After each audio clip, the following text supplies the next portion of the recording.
mission. I know you're wishing that you could let your head down and mirror my emission. So why you... Hello, welcome to Two Maddies podcast, episode 2 for season 2. I love this particular topic. So on the daily, from Monday to Friday, I close from work at 7:30 p.m. I get to my junction and I have only some few options of food to buy. Kinky, sometimes Indomie, and yeah, the hustle in Accra is real. So after coming home, I get so tired. My diet, how to stay in shape and all that. So today I brought my friend who is into health. Phayth, welcome. Thank you. You cool? Yes. So Phayth is my buddy, way back. I've known Phayth, I think, for 4 or 5 years now. Mm-hmm. She's into filming too, and currently she does a lot of exercise and healthy living stuff. And I brought her on this show for us to talk about staying healthy and fit in a big city. So when I sent you the topic and the question, how did you feel? I was like, well, a lot of people need to hear this. Yeah. So I think it's about time. And besides, it's a new year, so... Yeah, you have to stay fit and healthy in a big city. Mm-hmm. So let's start. So what is fitness? Okay, so fitness generally is a state of being healthy, both in your body and in your mind. But if we are to just look at physical exercise, that's like one aspect of fitness a lot of people pay attention to. Like when you say fitness to someone, the person's mind always goes to gym and exercise. Yeah. Cool. So how important is fitness? Is staying healthy and fit? It's really important because, like they say, a healthy person is a wealthy person. If you pay attention to what you eat, if you exercise regularly, you realize that you're not going to fall sick often. So that means you're not going to spend money buying drugs and all that. So It's very important also because you want to always be able to have fun or be around the people you call family, and even just daily activities to be able to go to work, make money, True. Yeah. And I've read a lot about staying healthy and some foods to eat and all the balanced diet and da. And Accra is always on the go. You have to hustle and everything. So how expensive is staying healthy and fit? How expensive the whole thing, because people tell you to buy fruit, buy that, and things in Accra are very expensive. Yeah. Well, for someone who stays in Accra, trust me, it can be expensive, but it doesn't have to be expensive. Explain. In the sense that in Accra here, every market has a price. Yes. So first, I think it's to find a market that suits your budget. Not that you go to a market and buy rotten fruits because it's cheap, but if it's just one apple or one banana you can eat in a day, that alone is enough. Some people can go like weeks without eating any fruit at all. So if you are at least taking one banana every day or one type of fruit a day at least, and it's not worrying your budget that much, that's good. And because of fast food and all these canned foods we have, and the fact that they are easy to make, sometimes you don't have the time to like cook and pay attention to what you're putting into the food. So we just buy.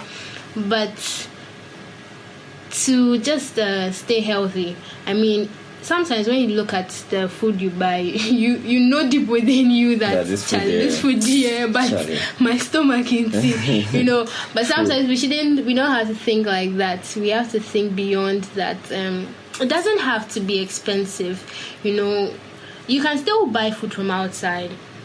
When you're buying food, you are the customer. Tell the woman, I don't want a lot of oil. I don't want this. I don't want that.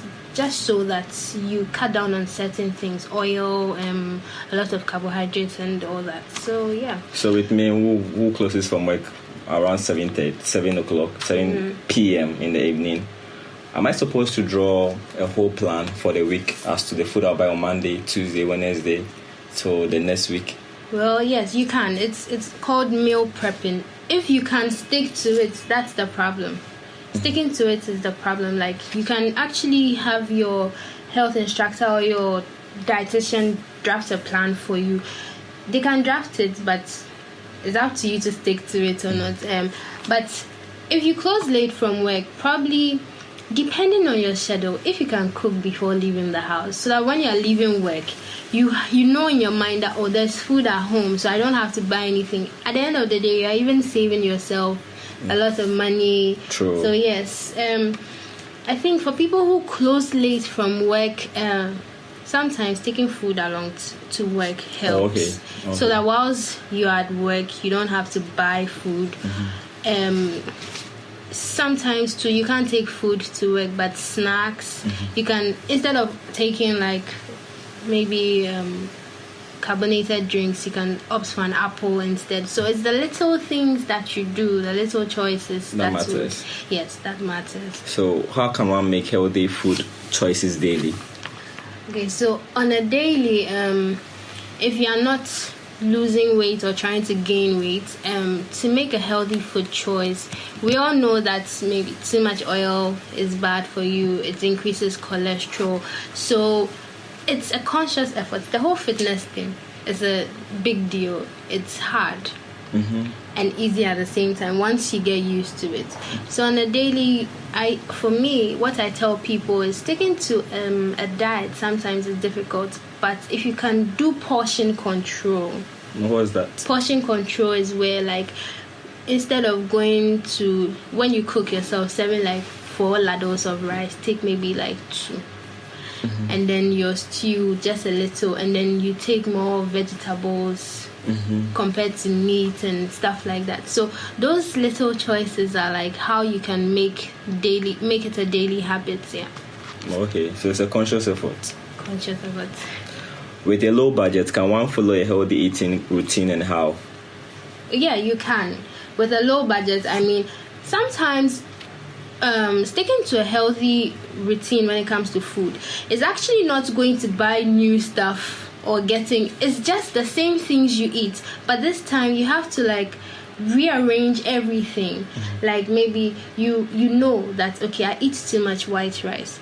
Maybe 3 times in the week I'll stick to maybe brown rice or local rice, and then I'll eat white rice once in the week. And maybe you eat a lot of banku. You like it. Yeah, I like banku. I know you like banku. So you can do like maybe a bowl of banku if you won't faint after.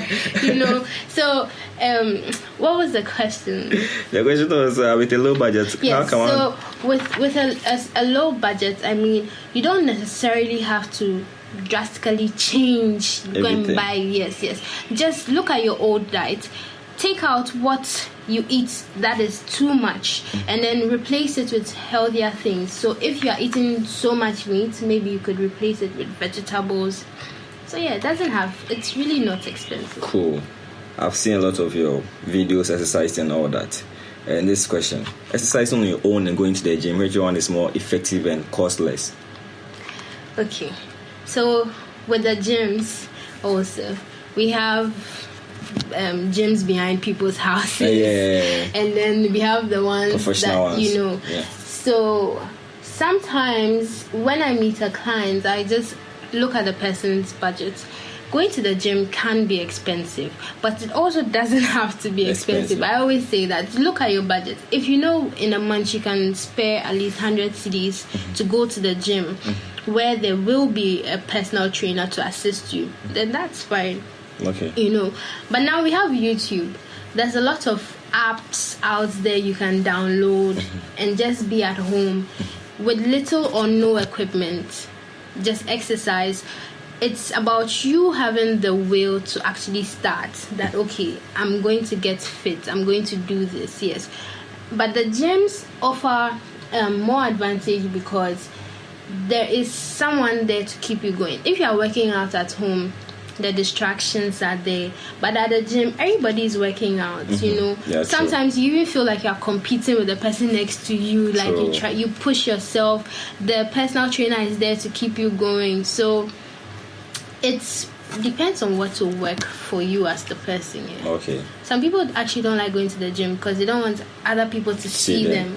So you can get a skipping rope, start at home, build the strength, then you can go to the gym. I get you. Phayth, so what is detox and how frequently should one detox? Okay, so this one I googled it. The detox is intentional and medicinal or natural removal of toxic substances from the body, which is carried out by the liver, right? But to a lay person, I'll just say detox is a way of getting rid of unwanted substances in your body. How often should you detox? Depending on a person, there are lots of factors you should consider: your weight, your BMI. You should listen to your doctor and don't just jump on the net and Google anything and say you're detoxing. But you can detox maybe once a week, depending on your goals. Some people can detox every day, depending on what you're using to detox, as long as it won't cause you to get weak or sick. You get it? Because someone could think they're actually detoxing, but in the end, they're making themselves even more sick. Okay, and give us one natural detox drink we can make in our homes. Okay, one natural detox drink. My favorite is this one I like to call Belly Blast Water. Okay. So it's just you getting like a jar of water and then getting lime, cucumber, ginger, and mint. So you wash all these things, you don't peel them, just wash it very well and then cut them into the water. So now the lime in it gives acid, which will flush out everything that's not wanted in the body. The cucumber balances the acid from the lime, and then the ginger burns the fat in your system. So this detox water, it has a lot of advantages. If you are constipated, it can help you. If you just want to burn belly fat, or generally, some people actually find it difficult to drink water. Yeah. Yes, so if you want to encourage yourself to drink more water, you can prepare this simple detox drink at home. But actually, fasting too is a way of detoxing. Depriving your body of food, it forces the organs in your body to get rid of to clean itself and then get ready to be filled again with food. So fasting is also a way to detox. Wow. Are there mechanisms you can put in place to help with our checks and balances when it comes to health and fitness? Oh yes, different mechanisms. You can get a workout partner, someone to motivate you, because even for someone like me, there are days I wake up and I don't feel like going to the gym, but my clients would text me and I have to do it. Do you get it? So in that way, I get to work out. You keep a diary or an app that actually reminds you that, today you have to do this, you have to do that. Make it fun. Yes.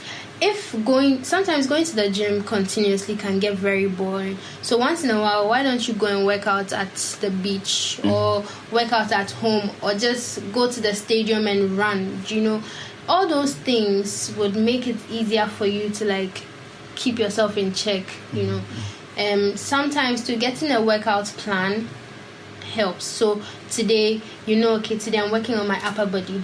Tomorrow, lower body, like this, like that. So if you work on your upper body today and the next day you don't work out, that you end up looking a certain way. Yeah, true. You don't want to work out and then have your upper body looking in proper function. Yes, exactly. So there are lots of things you can do, but those are just a few. Cool. Tracking your progress too is very important. If you are exercising to gain weight, track your progress every week or maybe every 2 weeks.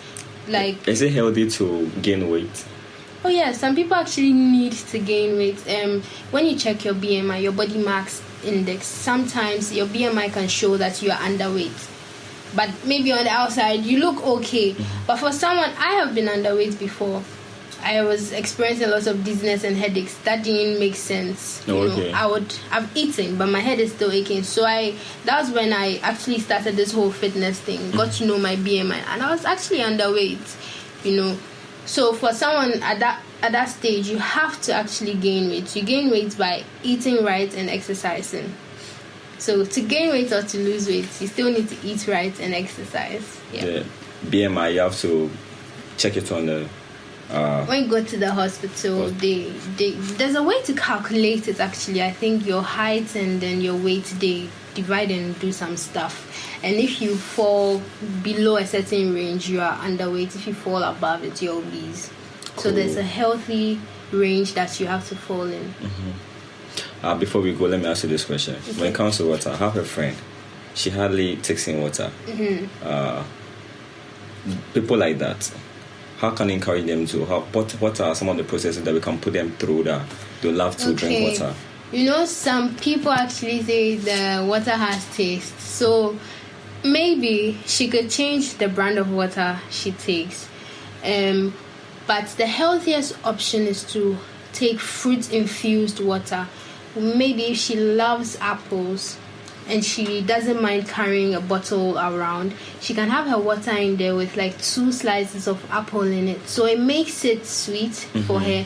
And even that way, she's actually feeding her body with vitamins that she will get from the apple. So fruit-infused water is good for someone who doesn't like regular tasting water. Just cut your favorite fruit in there and then, yeah, you're good to go. Cool. So before you go, your closing remarks. Closing remarks, to everybody listening, I wish you can make a conscious effort to just get started on this fitness journey. Make it a part of you, make it a lifestyle. Don't look at it like, oh, by next month I have to lose this particular amount of weight. No, make it fun. Just have fun with it. Cool. And stay committed. Yes, cool. Stay committed. And if somebody wants to get in touch with you for you to help the person through the process of gaining weight or losing weight or staying fit. You can reach out to me on my Facebook page, Phayth Anderson. Yeah, that's it. And the spelling of your faith. My faith is Phayth, Phayth E Anderson. Yeah. Cool. So this is a Two Man Beings podcast, episode 2, season 2. We did something on staying healthy and fit in the big city with Phayth Anderson. So bye. You tried to win.